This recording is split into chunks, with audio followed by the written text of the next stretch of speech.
পবিত্ৰ আল্লাহৰ যি বাণী হযৰত বিশ্বনবী হযৰত মুহাম্মদে আমাৰ বাবে লৈ আহিছিল তাৰো কথা আমাৰ বিভিন্নজন বক্তাই ইয়াতে আলোচনা কৰিছে।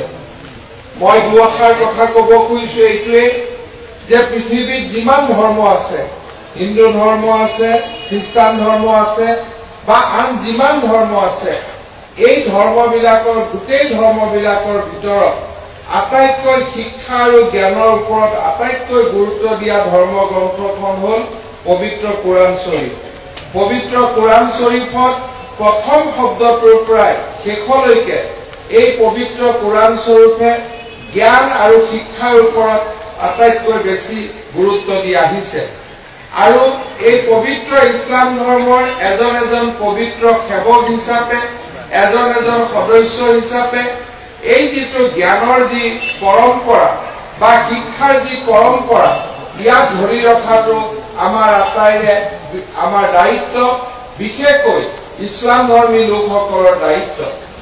জ্ঞান বুলি কওঁতে আমি সকলোৱে জানো যে আমাৰ বিশ্বনবী হযৰত মুহাম্মদে জ্ঞানৰ বাবে ইছলাম ধৰ্মী লোকক প্ৰয়োজন হলে চীন দেশলৈ যাব কৈছিল আৰু তেখেতে ইমানলৈকে কৈছিল যে এজন জ্ঞানী লোকৰ কলমৰ যি মূল্য, সেই কলমৰ মূল্য এজন শ্বহীদৰ মূল্যতকৈ, শ্বহীদৰ তেজৰ মূল্যতকৈও বেছি। তেখেতে জ্ঞান আৰু শিক্ষাৰ ওপৰত আটাইতকৈ বেছি গুৰুত্ব দিছিল। আৰু সেইকাৰণে আমাৰ যি এই মাদ্ৰাছা, আমাৰ যি পবিত্ৰ যি ইছলামিক শিক্ষাৰ যি মেইন কেন্দ্ৰ, এই মাদ্ৰাছাবিলাকৰ পৰা জ্ঞান আৰু শিক্ষাৰ এটা ডাঙৰ পোহৰ সমগ্ৰ সমাজখনত বিয়পাৰ আজি প্ৰয়োজন আছে। আজি আমাৰ সমাজখনত আটাইতকৈ প্ৰয়োজন হৈছে যে আধ্যাত্মিক শিক্ষা।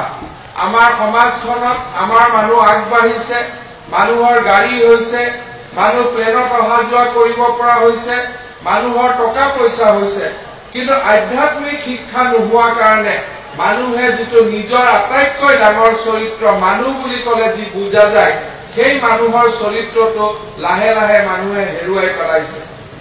আজি মানুহে এই আধ্যাত্মিক শিক্ষাৰ অভাৱৰ কাৰণে মানুহে নিজৰ দেউতাক মাকৰ মূল্য বুজি নোপোৱা হৈছে, মানুহে নিজৰ ভাই ককাৰ মূল্য বুজি নোপোৱা হৈছে, মানুহে সমাজৰ মূল্য বুজি নোপোৱা হৈছে, মানুহে দেশৰ মূল্য বুজি নোপোৱা হৈছে, মানুহে ধৰ্মৰ মূল্য বুজি নোপোৱা হৈছে।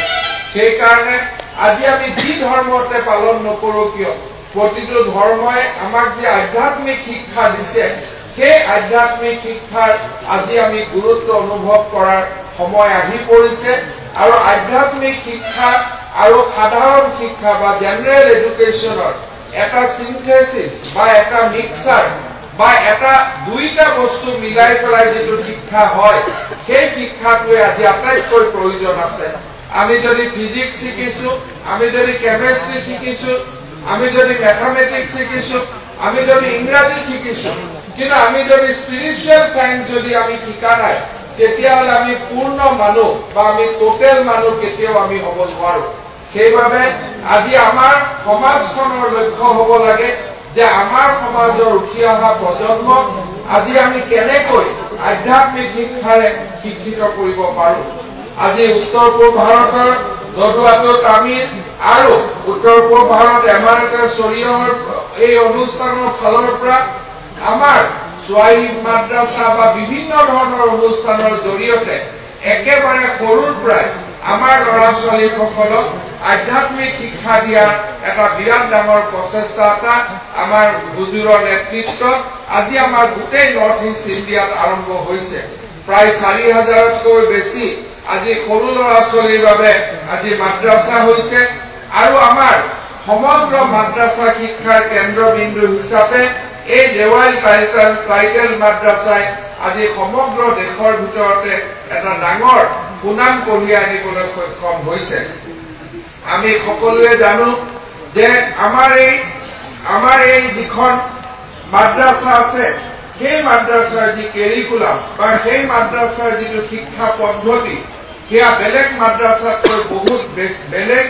আৰু আধ্যাত্মিক শিক্ষাৰ ওপৰত ইয়াত গুৰুত্ব দিয়া হৈছে। বিজ্ঞান ইংৰাজীৰ দৰে ছাবজেক্টটো আছে। আৰু তাতকৈ ডাঙৰ কথা পবিত্ৰ কোৰাণ শ্বৰীফ হওক বা আমাৰ যিবিলাক ইছলাম ধৰ্মৰ গ্ৰন্থ এই গ্ৰন্থবিলাকৰ ওপৰত ছাত্ৰ ছাত্ৰীসকলক আজি এটা প্ৰকৃত শিক্ষা দিয়াৰ প্ৰচেষ্টা এই দেৱাইল টাইটেল মাদ্ৰাছাত আজি চলিছে। এই দেৱাইল টাইটেল মাদ্ৰাছাখন আমাৰ অসমৰ এগৰাকী শিক্ষাগুৰু, আমাৰ অসমৰ প্ৰাক্তন বিধায়ক আৰু এই অনুষ্ঠানৰ প্ৰথম ফাউণ্ডাৰ আব্দুল জলিল চৌধুৰী সাহেবৰ একটা সপোন আছিল আৰু সেই সপোন এই দেৱাইল টাইটেল মাদ্ৰাছা আজি সেই সপোনকে বাস্তৱত পৰিণত কৰি এখন ডাঙৰ অনুষ্ঠানলৈকে আজি ৰূপান্তৰিত হৈছে।